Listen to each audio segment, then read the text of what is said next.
오늘부터 사도행전의 말씀을 통해 주님께서 주시는 은혜를 나누려고 합니다.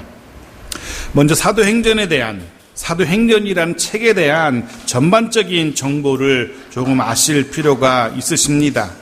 저자는 이 사도행전의 글을 쓴 사람은 누가라고 알려져 있습니다.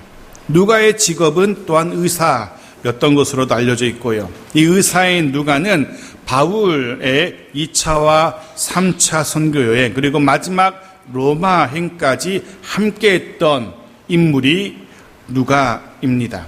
아마도 바울의 주치의처럼 늘 함께했던 것 같습니다. 그의 건강을 돌보면서 그와 늘 함께했던 것 같습니다. 이 누가는 두 권의 책을 남기고 있습니다. 누가복음과 사도행전이죠. 하지만 실제로는 이 두 권, 누가복음과 사도행전은 한 권으로, 내용적으로는 한 권으로 보아도 무방할 겁니다. 두 권 다 동일한, 누가가 이 누가복음과 사도행전 이 두 권을 다 동일한 한 사람에게 보낸 편지 글이기 때문에 그렇습니다. 한 사람에게 보낸 편지 글이 두 개로 나뉘어서 누가복음과 사도행전으로 편집되어 있는 겁니다. 물론 내용은 누가복음과 사도행전이 전혀 다른 내용을 담고 있습니다. 누가복음이 예수의 행적을 기록하고 있다면 반대로 사도행전은 말 그대로 사도들의 행적을 기록하고 있기 때문에 이 두 권의 책은 내용적으로는 전혀 다릅니다. 누가복음은 예수의 행적을 기록하고 있고요. 사도행전은 남겨진 사도들의 행적을 기록하고 있습니다. 사도행전은 예수 그리스도의 승천 이후에 남겨진 제자들, 사도들의 발걸음을, 행적을 기록하고 있어요. 좀 더 구체적인 내용을, 전반적인 사도행전 내용을 살펴보면 첫 번째는 사도들을, 12사도들을 중심으로 한 예루살렘 교회가 설립되는 모습, 이 사도행전에 기록되어 있고요. 그리고 이 땅의 모든 교회들의 꿈이기도 한데요. 그 예루살렘 교회가 점점 커져가는 모습도 사도행전은 기록하고 있어요. 그리고 세 번째는 더 나아가서 이 교회가 예루살렘을 넘어서 유대와 사마리아로 그리고 안디옥으로까지 확장되는 모습도 사도행전이 기록하고 있고, 마지막 네 번째 이 사도행전은 사도 바울이라는 사람을 통하여 교회가 어떻게 땅끝까지 확장되는지 그 자세한 모습을 담고 있습니다. 이 네 가지의 이야기를 사도행전이 주로 담고 있죠. 해서 우리는 사도행전의 기록을 살펴가면서 주님께서 승천하신 이후로부터 예루살렘 교회가 설립되기까지 약 3년의 기간 동안 있었던 일들, 그 속에서 유대인을 중심으로 복음을 증거했던 모습들을 보게 될 것이고, 그리고 예루살렘을 넘어서서 이방 선교로 전환되어지는 약 12년 동안의 과정, 즉 유대로, 사마리아로, 안디옥으로 약 15년에 걸쳐서 복음이 예루살렘을 넘어서서 유대, 사마리아, 안디옥까지 퍼져가는 모습을 보게 될 것이고, 그리고 말씀드린 것처럼 마지막으로 바울을 중심으로 해서 이방인의 사도로 어떻게 그들에게 복음이 증거되는지, 사도 바울을 중심으로 한 이방인 복음 증거의 15년의 기록, 즉 3년, 12년, 15년, 도합 30년의 기록이 사도행전이라고 말할 수 있습니다. 그런데 말이 사도행전이지 실제로 등장하는 주요 인물은 두 사람입니다. 물론 모든 사도들이 등장하긴 하지만 정말로 그 지분이라 할까요? 분량이랄까요? 많은 부분 다루고 있는 인물은 딱 두 사람입니다. 누구랑 누굴까요? 베드로와 바울 두 사람입니다. 어떤 의미에서 이 두 사람이 사도행전의 주인공이라고 할 수 있습니다. 베드로와 바울. 그런데 더 정확하게 표현하자면 이 모든 베드로와 바울을 포함한 나머지 모든 사도들을 감동하시고 그들로 하여금 온 삶을 다 바쳐서, 온 생을 다 바쳐서 예수 그리스도의 복음을 증거하도록 이끄신 성령의 사역이 사도행전의 기록이라고 말해야 될 겁니다. 해서 어떤 이들은 사도행전을 성령행전이라고 부르기도 합니다. 그 역시 틀린 말은 아닌 것 같습니다. 그래서 우리는 사도행전의 기록을 살펴가다 보면 그 속에서 성령이 어떻게 일하셨는지, 성령의 일하심의 흔적들을 우리가 분명히 발견할 수 있게 될 겁니다. 처음부터 끝까지 어떻게 성령이 사도들을 움직이셨고, 어떻게 성령이 그들을 이끄셔서 어떤 일들을 해내셨는지 성령의 일하심을 보게 될 겁니다. 보아야만 합니다. 그래서 제대로 사도행전을 읽은 겁니다. 그리고 그렇게 성령의, 초대교회에 있었던 성령의 일하심을 우리의 눈으로 바라보면서 목격하면서 우리도 오늘 우리의 삶의 현장 속에서 사도행전에 기록되었던 그 성령의 능력과 성령의 기적과 성령의 일하심이 오늘 이 시대 나와 내 삶과 내 가정과 내 일터와 교회에서도 체험되기를 간절히 소원합니다. 그 마음으로 사도행전의 말씀을 읽어갔으면 좋겠습니다. 그리고 무엇보다 사도행전의 말씀을 나누는 가운데 그 초대교회를 이끌었던 탁월한 두 사람의 지도자, 말씀드린 것처럼 베드로와 바울, 이 탁월한 두 사람의 지도자와 같은 믿음의 사람들, 성령의 사람들이 우리들 가운데에서, 우리의 자녀들 가운데에서 배출되는 그런 꿈을 꿀 수 있었으면 좋겠습니다. 자, 서론적인 이야기는 이렇게 좀 짧게 나누고요. 본론으로 들어가서 사도행전의 말씀을 이어가도록 하겠습니다. 1절 말씀입니다. 같이 읽죠. 시작.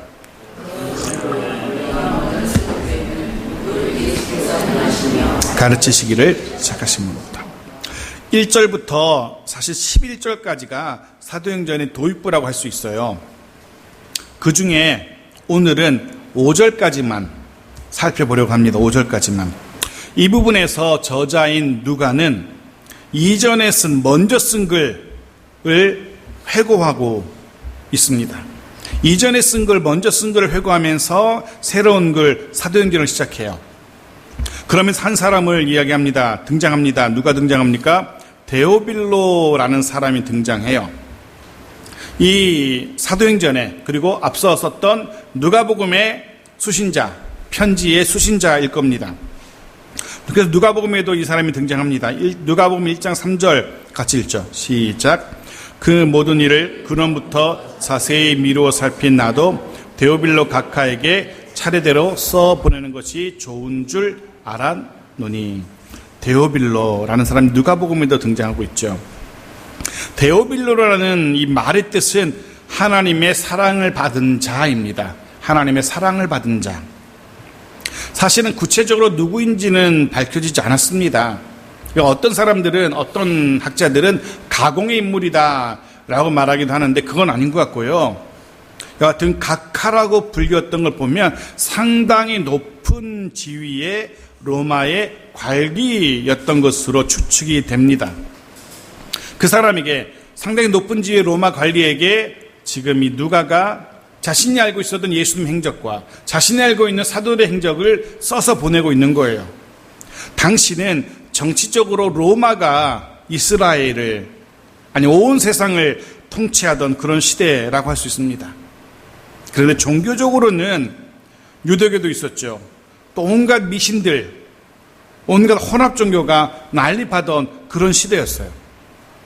해서 누가는 이스라엘과 로마의 복음화를 위해서, 아니 더 나아가서 온 세상의 복음화를 위해서 당시 세상을 지배하던 로마의 고위 관리의 역할이 중요하다는 사실을 알았던 것 같습니다. 해서 이 데오빌로라는 로마의 관리에게 글을 써서 보냅니다. 예수의 행하심이 어떠했는지, 그의 가르치심은 무엇이었는지, 그리고 사도행전을 통하여 성령의 역사하심에 대한 글을 써서 그에게 보내고 있는 겁니다. 특히나 순교의 순간까지 세상 끝으로 여겨졌던 로마의 복음화를 위해서 목숨을 걸었던 스승인 바울의 뜻을 이어서 누가 역시 로마의 복음화를 열망했을 것이고, 그를 위해서 로마의 관리의 역할을 중요하게 여겼던 것 같습니다. 데오빌로에게 복음을 증거하는 것이 로마의 복음화의 효과적이라는 사실을 그는 알았던 것 같습니다. 해서 그에게 다시금 다시금 사도행전의 글을 쓰고 있는 겁니다. 조금 전에는 먼저 쓴 글에 대한 이야기를 하고 있습니다. 먼저 쓴 글에는 하면서 이야기가 시작됐죠. 누가는 지금 새로운 글을 시작하기 앞서서 먼저 보냈던 편지의 내용들을 다시 한번 이렇게 정리하고 요약하고 있는 거예요. 잊지 않으셨죠? 제가 이런 얘기를 했었죠? 라면서. 어떤 얘기를 했습니까? 첫 번째, 예수님께서 행하시며 가르치셨던 모습을 적어 보냈다라고 하고 있어요. 예수님의 행하심. 뭘까요? 기적 일으키시고 병자 고치신 그런 일들. 그게 행하십니다. 기적을 행하시고 병자를 고치시고 죽은 자도 살리시는 치유와 그런 기적의 사건들. 가르치심은 말 그대로 가르치는 겁니다. 교육과 선교의 사역을 이야기합니다. 누가복음에는 그런 글이 실렸던 겁니다. 그런 글을 써서 보냈던 겁니다. 예수님께서 어떤 기적을, 어떻게 병자를 고치셨고 어떻게 치유하셨고 또 무엇을 가르치셨는지 누가복음에 써 보냈던 겁니다.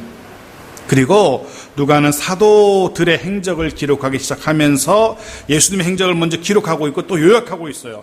왜 새삼스럽게 다시금 예수님의 행적을, 예수님의 사역을 다시 정리하고 요약하고 있을까?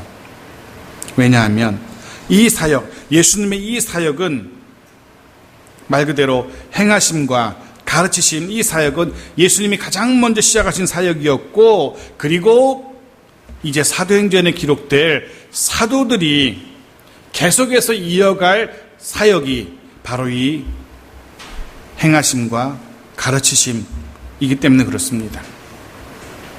뿐만 아니라 오늘 이 시대에 이 땅의 교회와 그리스도인들이, 성도들이 이어가야 할 사역이 바로 가르치심과 행하심, 즉 치유와 교육과 선교 사역인 겁니다. 이게 이 땅의 교회와 성도들이 힘써야 될 사역입니다. 기억하십시오. 예수님의 이름으로, 예수님이 시작하셨던 사역이기에 예수님의 이름으로 가르치고 예수님의 이름으로 세상을 치유해 나가는, 위로해 나가는 사역, 이것이 바로 이 시대에 저와 여러분이, 교회가 힘써서 감당해야 할 일이라는 사실을 잊지 말아야 됩니다. 크고 거창하지는 않더라도 작고 소소한 부분이라도 거기서부터 세상을 위로할 수 있었으면 좋겠습니다. 이 땅의 교회와 성도들이. 그리고 우리의 말과 행함으로 세상 사람들을 가르칠 수 있는 그런 우리 모두가 되어지기를 간절히 소원합니다. 두 번째, 누가복음의 내용을 또 누가는 이렇게 요약해요. 2절 보십시오. 같이 읽죠. 시작. 그가 택하신 사도들에게 성령으로 명하시고 승천하신 날까지 이를 기록하였노라. 무엇입니까? 택하신 사도들에게 명하신 것, 그리고 승천하시기까지의 이 땅에서의 삶의 모습, 이런 것들을 누가복음에 기록했었대요. 여기 등장하는 택하신 사도들은 예수님께서 택하신 12사도들을 말하는 겁니다. 예수 그리스도로부터 택하심을 받아서 예수님을 따르고 그에게 배우고 그리고 그로부터 보냄을 받아 예수님의 남은 사역을 이어갈 사도들. 사도라는 단어의 뜻이 바로 그런 거거든요. 보냄을 받은 자, 그게 사도의 말 뜻이거든요. 예수님께서 택하시고 예수님께서 배우고 예수님으로부터 보냄을, 파송을 받은 자. 그런 의미에서 여기 있는 우리 모두는 주님께서 택하신 자들이고 주님께서 보내신 이 시대에 이 땅의 사도라고 말할 수 있습니다. 왜냐하면 주님께서 택하신 우리들이잖아요. 저와 여러분 주님이 택하셨잖아요. 주님의 말씀을 배우잖아요. 그리고 주님의 명령을 들고 세상을 향해서 복음 들고 나가지 않습니까? 주님의 남은 사역들을 이어가지 않습니까? 그런 의미에서 저와 여러분은 나이가 많든 적든 어리든 장년이든 다 이 시대의 주님의 사도들입니다. 잊지 마십시오. 저 여러분 이 시대에 주님께서 택하시고 보내신 자들, 사도들이라는 사실들을. 그러기에 교회에 와서 주의 말씀을 배우고 집으로 돌아가서 그곳에서 주님께서 명하신 사명들 가르치고 위로하고 하는 이 사명을 감당해야 됩니다. 일터에서 또한 그럴 수 있기를 바랍니다. 가르치고 일터에서도 가르치고 주의 말씀으로 가르치고 주의 말씀으로 위로할 수 있는 그런 삶을 살아야 됩니다. 왜냐하면 우리는 이 시대 사도들이니까. 그럴 수 있기를 간절히 소원합니다. 주님께서 성령으로 명하셨답니다. 명하신 내용이 무엇이었는지 누가복음에 더 구체적으로 밝혀져 있어요. 누가복음 24장 48절 49절 같이 읽죠. 시작. 너희는 이 모든 일의 증인이라. 볼지어다 내가 내 아버지께서 약속하신 것을 너희에게 보내리니 너희는 위로부터 능력으로 입혀질 때까지 이 성에 머물라 하시니라. 아멘. 모든 일의 증인이라, 모든 일의 증인이 되라 라고 주님이 명하셨던 겁니다. 그리고 증인이 되기 위해서, 모든 일을 증거할 수 있는 증인이 되기 위해서 아버지께서 보내실 성령의 능력이 임할 때까지 이 성에 머물라. 이것이 예수님께서 사도들에게 남기신 명령이었습니다. 이 명령이 누가복음에 기록되어 있었던 겁니다.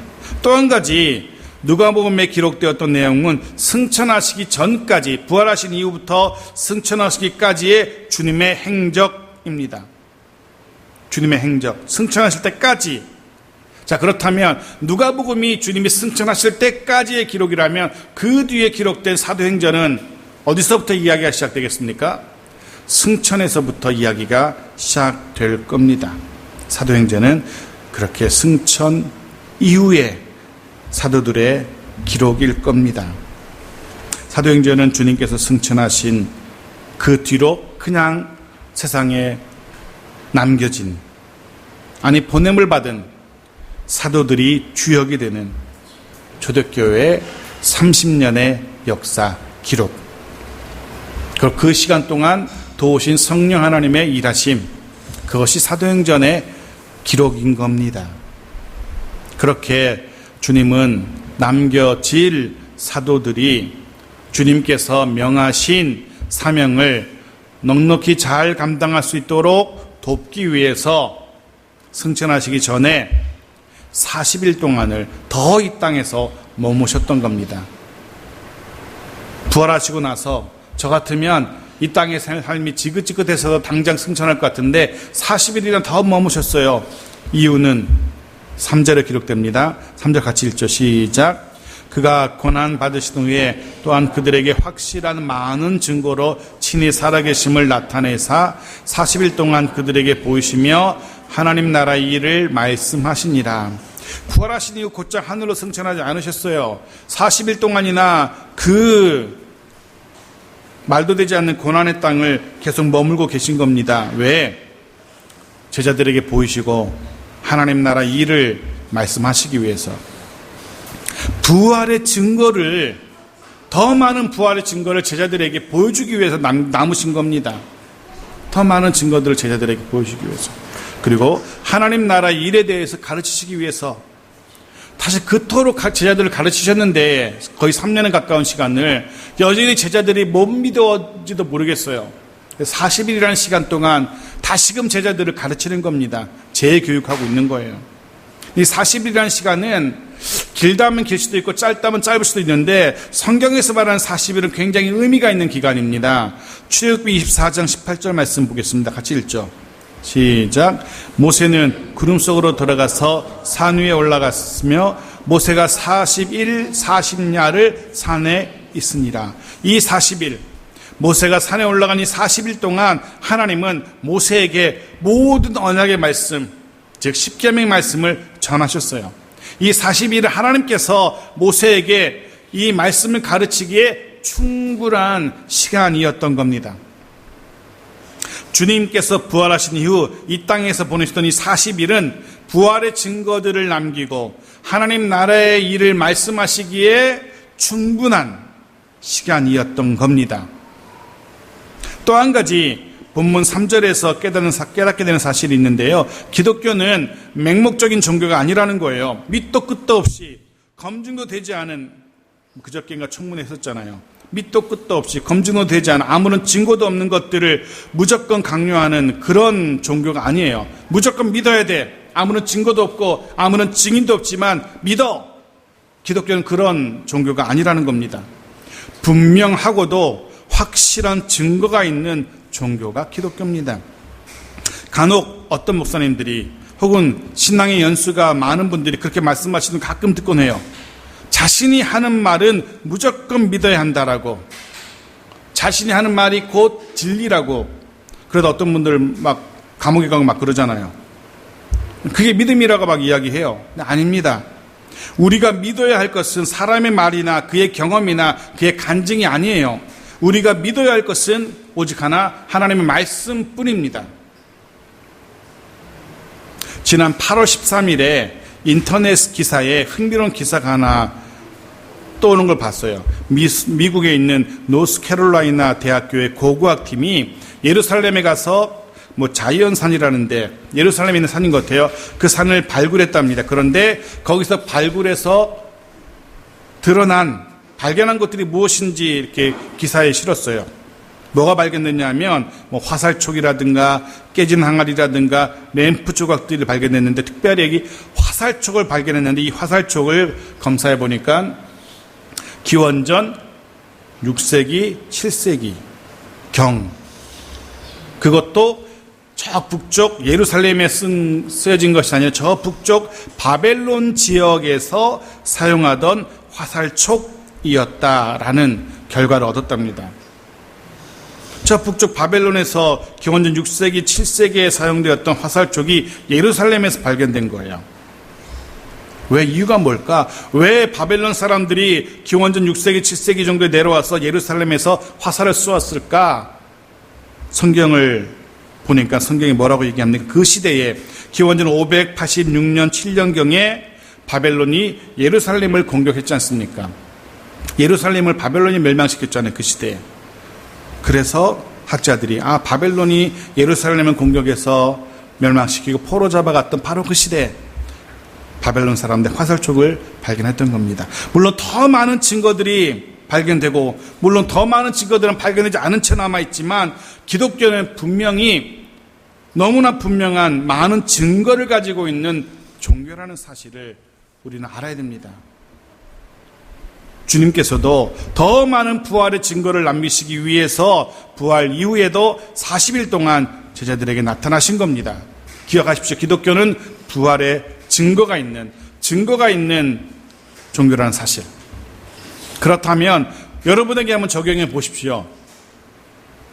우리에게 어떤 증거들이 있는지, 내가 하나님의 자녀라는 어떤 증거가 있는지, 예수 그리스도가 나의 구주시며 나의 주님이시라는 어떤 증거를 가지고 계신지, 여러분의 가정이 믿음의 가정이라는 어떤 증거들을 가지고 계신지 증거 보여주실 수 있으신지요? 우리에게 그런 증거, 내가 그리스도인이라는 분명한 증거가 없기 때문에 우리 주변 사람들이 우리를 신뢰하지 않는 겁니다. 분명한 증거가 있어야 돼요. 바라기는 정말 당당하게 자신 있게 내어놓을 수 있는 그런 증거들이 더 많아지기를, 그래서 우리들 주변의 사람들이, 특별히 가족과 친지들이 우리의 믿음, 우리의 신앙을 인정할 수밖에 없는 그런 증거들이, 더 나아가서 우리와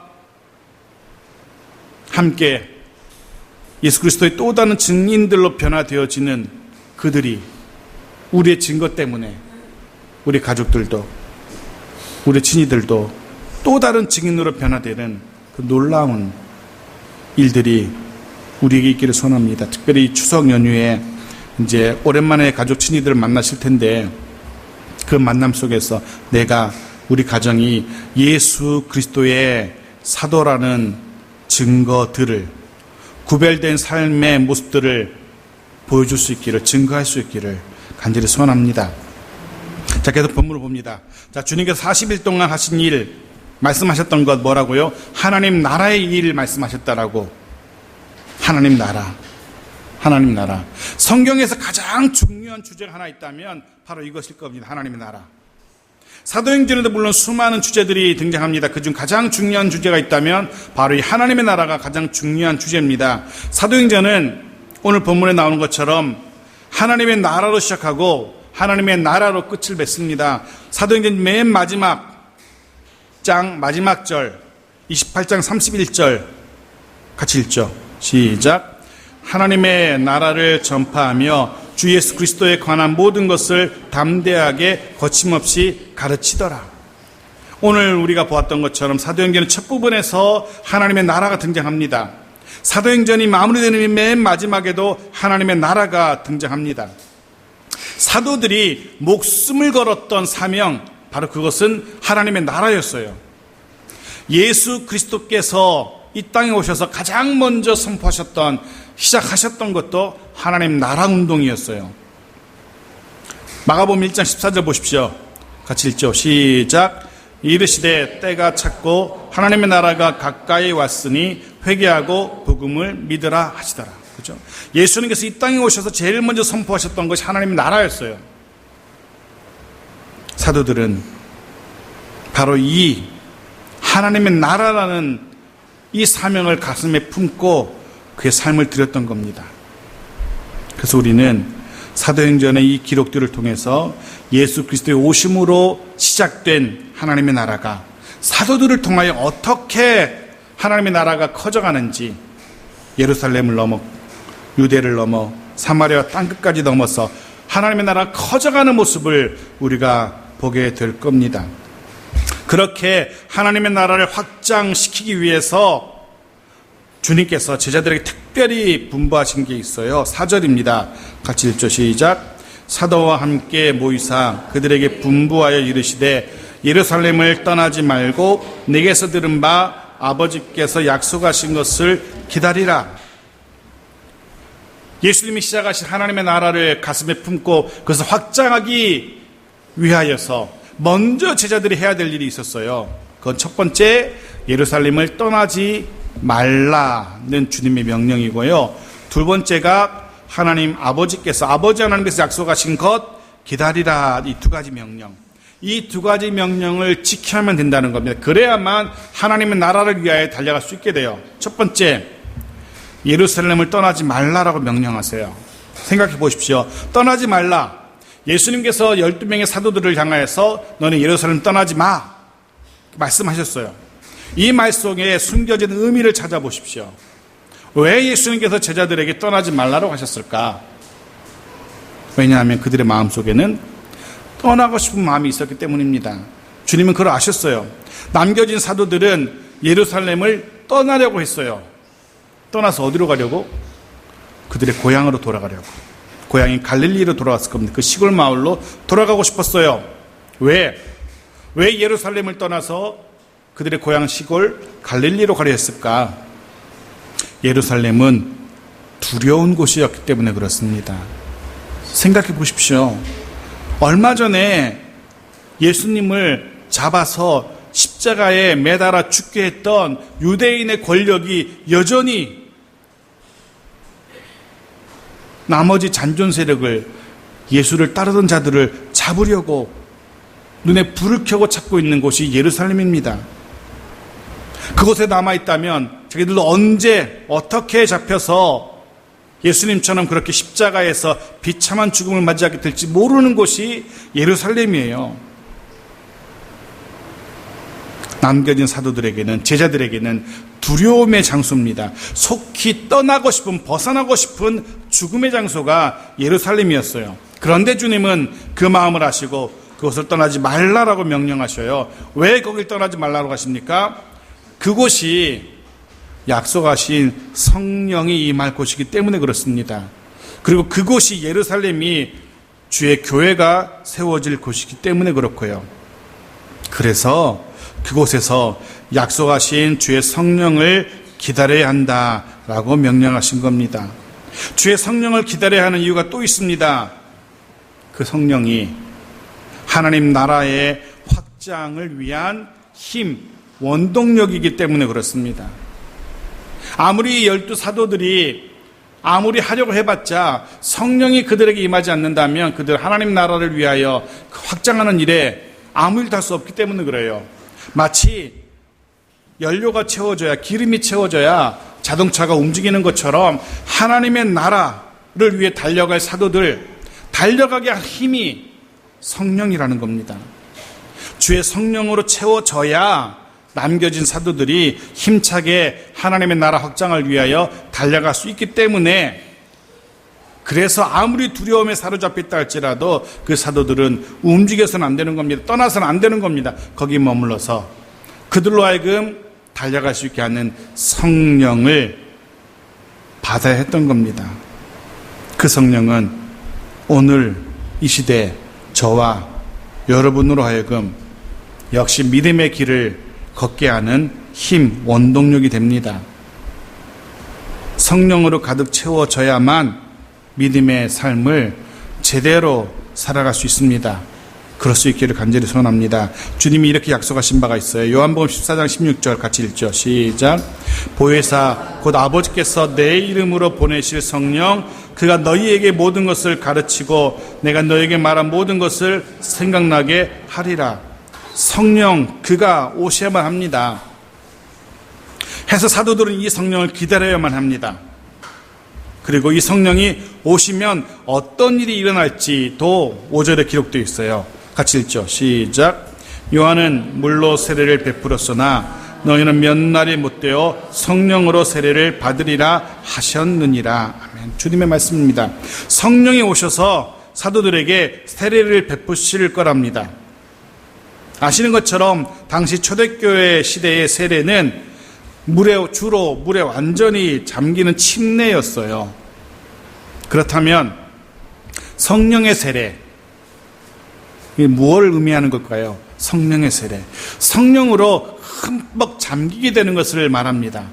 성령의 힘에 완전히 사로잡히게 되는 것, 그것을 성령의 세례라고 말합니다. 성령의 능력을 완전히 덧입게 되는 것, 그것 성령의 세례라고 말해요. 성령이 오셔서 남겨진 사도들로 하여금 예수 그리스도께서 맡기신 하나님 나라의 확장이라니 엄청난 일을 감당할 수 있도록 힘을 공급하시고 준비시키실 겁니다. 그렇게 되어야만, 그렇게 될 때에만 사도들은 더 이상 세상을 두려워하지 않게 될 겁니다.